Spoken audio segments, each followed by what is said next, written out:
Did you know that the Soviet Union actually tried to join NATO? It sounds impossible, right? But it's true. Let me tell you why they did it.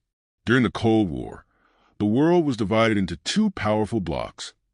NATO, led by the Western powers, and the Warsaw Pact, led by the Soviet Union. But here's the kicker. Before the Warsaw Pact even existed, the USSR made a surprising move. They actually asked to join NATO. You might be wondering, why would they do that? Let's break it down. The Cold War was a tense time, and the Soviet Union's massive army worried the West.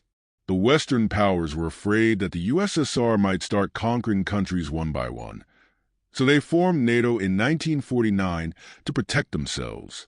But NATO wasn't just a defensive alliance. It became a symbol of the West's stand against communism.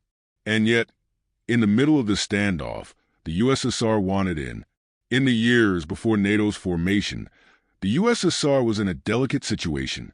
After Stalin's death, a shift in leadership opened the door to a change in foreign policy. The Soviet leaders, including Molotov and Beria, realized that making peace with the West could be a smart move.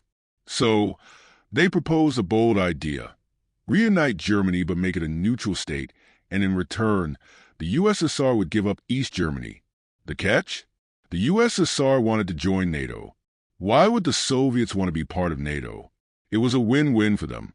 If NATO rejected their membership, it would confirm that NATO was an anti-Soviet club, allowing the USSR to build its own alliance and expand its influence. If NATO accepted, the Soviet Union would change the nature of the alliance, making it a more neutral European defense group, and most importantly, Germany would stay disarmed. But NATO said no. The West refused, citing the USSR's non-democratic regime and their occupation of Eastern Europe. So, what did the USSR do?